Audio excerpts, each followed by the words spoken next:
प्रिय विद्यार्थियों नमस्कार। संस्कृत के इस कालांश में पुनः आप सबका स्वागत। इस कालांश में मैं आपके साथ षष्ठी विभक्ति का एक विधि सूत्र है, मैं विधि सूत्र आपके साथ शेयर कर रहा हूँ। विधि सूत्र है मित्रों, तुल्यार्थे तुलोपमाभ्याम तृतीया अन्य तरस्याम। विधि सूत्र है तुल्यार्थे तुलोपमाभ्याम तृतीया अन्य तरस्याम।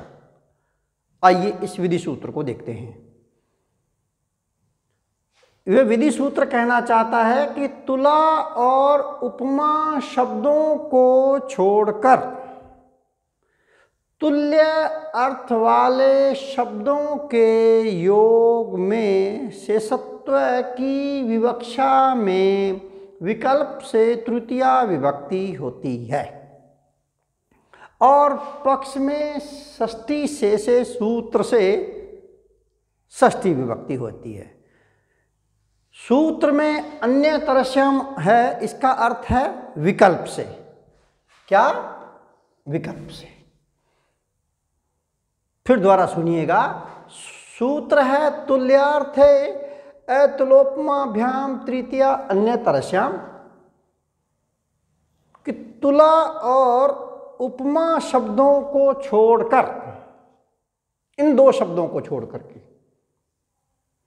तुल्य अर्थ वाले, ये भी तुल्य अर्थ में ही हैं दोनों, तुल्य अर्थ वाले अन्य जो कोई भी शब्द हैं, सिर्फ और सिर्फ तुल्य अर्थ वाले तुला और उपमा इन दो शब्दों को छोड़ दो। इन शब्दों के अतिरिक्त जो तुल्य अर्थ को बताने वाले अन्य कोई शब्द हैं, तो उन शब्दों के योग में शेषत्व की विवक्षा में अन्य तरस्याम विकल्प से तृतीया विभक्ति होती है। ठीक है। और पक्ष में षष्ठी शेषे से षष्ठी विभक्ति हो जाती है। उदाहरण दे रहा हूं और स्पष्ट हो जाएगी बात। जैसे यहां तुल्यार्थक देखिएगा, उदाहरण है तुल्य सदृश समो वा कृष्णेन कृष्णस्य वा कोपि नास्ति। उदाहरण है तुल्य सदृश समो वा कृष्णेन कृष्णस्य वा कोपि नास्ति।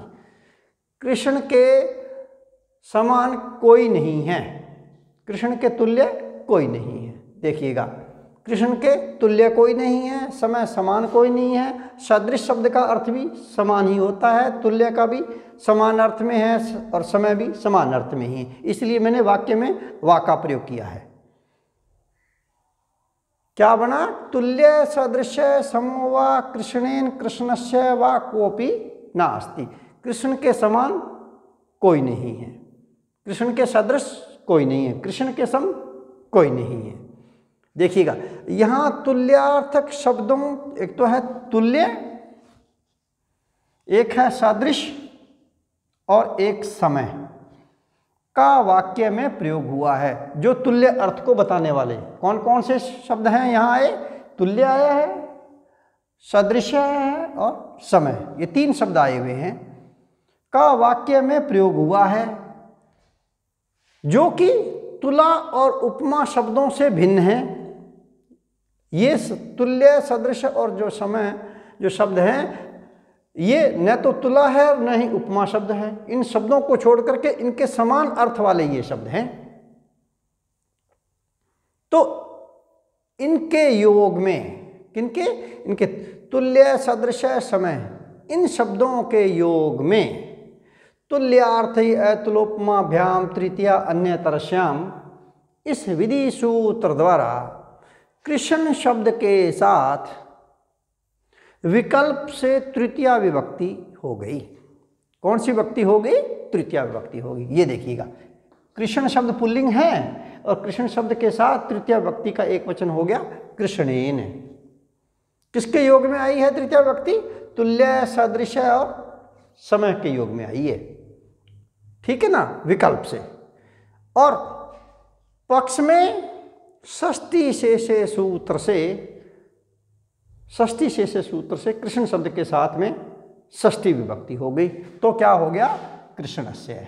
ये कृष्णस्य पद में षष्ठी विभक्ति लगी हुई है। तो यहाँ विकल्प से मित्रों तृतीया विभक्ति आ गई और कृष्णस्य पद में षष्ठी विभक्ति आ गई षष्ठी शेष सूत्र से।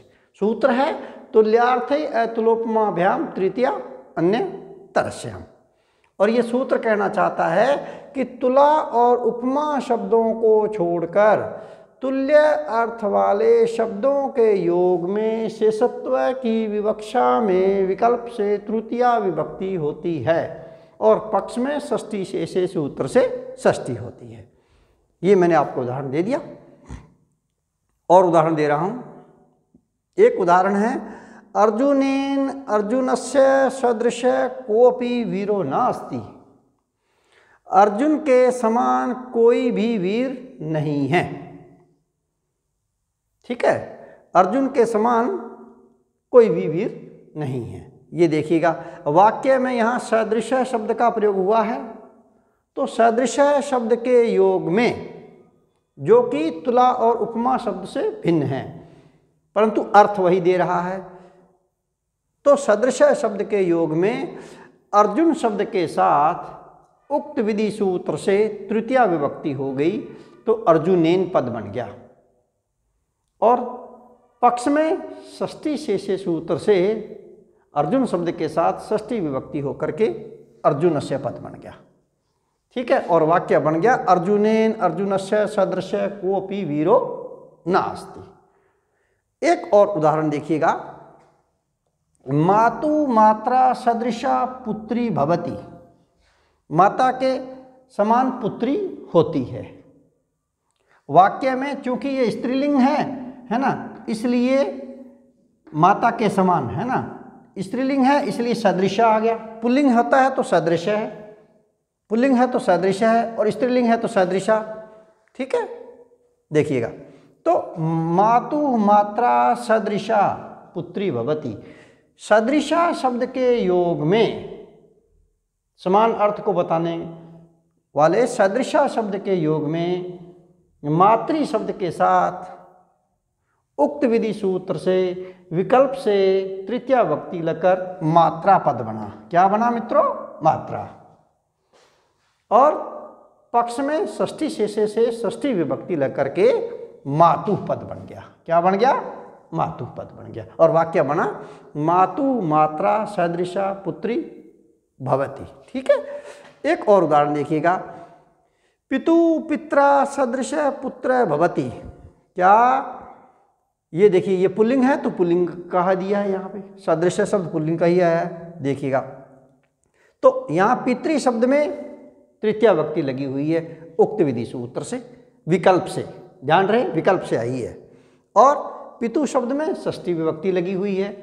पितृ शब्द से षष्ठी विभक्ति का एक वचन होता है पितु और तृतीया विभक्ति का एक वचन होता है पित्रा, तो षष्ठी शेष से षष्ठी विभक्ति आ गई और वाक्य बन गया पितु पित्रा सदृश पुत्र भवति। पिता के समान पुत्र होता है। इसी प्रकार से एक और वाक्य देखिएगा कि अस्मिन् संसारे कर्णस्य कर्णेन सदृशः दाता कोऽपि नास्ति। हाँ, क्या अस्मिन् संसारे कृष्णस्य कर्णेन सदृश दानवीरः कोऽपि नास्ति। इस संसार में कर्ण के समान, कर्ण के जैसा कोई दानवीर नहीं है। देखिएगा वाक्य में सदृश का प्रयोग हुआ है। ठीक है, सदृश के योग में तुल्यार्थे अतुलोपमाभ्याम तृतीया अन्य तरस्याम इस विधि सूत्र द्वारा विकल्प से कर्ण शब्द के साथ तृतीया विभक्ति होकर कर्णेन बन गया। क्या बन गया मित्रों? कर्णेन। कर्ण शब्द के साथ तृतीया विभक्ति का एक वचन हो गया कर्णेन। और पक्ष में षष्ठी शेष सूत्र से षष्ठी विभक्ति होकर के कर्णस्य पद बन गया। ठीक है, सदृश के योग में आए हैं। न वाक्य में कहीं भी तुला का और उपमा का कहीं भी प्रयोग नहीं हुआ है। तो वाक्य बन गया अस्मिन् संसारे कर्णस्य कर्णेन सदृश दाता या दानवीर कोऽपि नास्ति। इस संसार में कर्ण के समान दानवीर कोई नहीं है। देखिएगा, ये थे वाक्य। सूत्र में एक दिया हुआ है तुल्यार्थे ऐतुलोपमाभ्याम। ऐतुलोपमाभ्याम, इस ऐतुलोपमाभ्याम का अर्थ क्या है? देखिएगा, सूत्र में आए ऐतुलोपमाभ्याम का अभिप्राय है कि तुला और उपमा के योग में तृतीया विभक्ति नहीं होती है। इस बात का ध्यान रहे। जहाँ कहीं भी वाक्य में तुला अथवा उपमा शब्द का प्रयोग हो गया तो इनके योग में तृतीया विभक्ति नहीं आएगी। सूत्र में आए ऐतुलोपमाभ्याम ये कहना चाहता है। तो वहाँ पर केवल षष्ठी शेषे से मात्र और मात्र षष्ठी विभक्ति लगती है। जैसे उदाहरण दिए हैं मैंने, कृष्णस्य उपमा नास्ति। कृष्ण की किसी से उपमा नहीं है, कृष्ण की किसी से तुलना नहीं है। देखिएगा, इस वाक्य में उपमा शब्द का प्रयोग हुआ है। ये रहा, वाक्य में उपमा का प्रयोग हुआ है। तो उपमा का प्रयोग होने के कारण कृष्ण शब्द के साथ तृतीया विभक्ति नहीं होगी, क्योंकि यह सूत्र ही यही कह रहा था, है ना। तो यहाँ पर षष्ठी शेषे से षष्ठी विभक्ति हो गई। तो कृष्ण शब्द का षष्ठी विभक्ति का एक वचन होता है कृष्णस्य पद बनता है। क्या पद बनता है? कृष्णस्य। और वाक्य बन गया कृष्णस्य उपमा नास्ति। कृष्ण की किसी से उपमा नहीं है। अंतिम वाक्य देखिएगा, ये तो दे दिया मैंने आपको उपमा का उदाहरण। अब तुला के उदाहरण दे रहा हूँ। देखिएगा, कृष्णस्य तुलना नास्ति। कृष्ण की किसी से समानता नहीं है, कृष्ण की किसी से तुलना नहीं है। देखिएगा, वाक्य में तुलना शब्द का प्रयोग हुआ है, इसलिए ये जो कहना चाहता था ऐतुलोपमाभ्याम, इसके अनुसार कृष्ण शब्द के साथ षष्ठी विभक्ति षष्ठी शेषे सूत्र से आएगी। और तुल्यार्थे ऐतुलोपमाभ्याम तृतीया अन्यतरस्याम, इससे नहीं आएगी, तृतीया नहीं आएगी इसके साथ। तो यहाँ षष्ठी शेषे से षष्ठी आ गई, तो कृष्ण से पद बन गया और वाक्य बन गया कृष्ण से तुलना नास्ति। कृष्ण की किसी से समानता नहीं है। ये है मित्रों विधि सूत्र, जिसके कतिपय उदाहरण मैंने देकर के आपको यह सूत्र समझाने का मैंने प्रयास किया है। अगले कालांश में मैं मित्रों आपके साथ में पुनः नया सूत्र लेकर के मैं फिर मिलता हूँ। तब तक के लिए वंदे मातरम।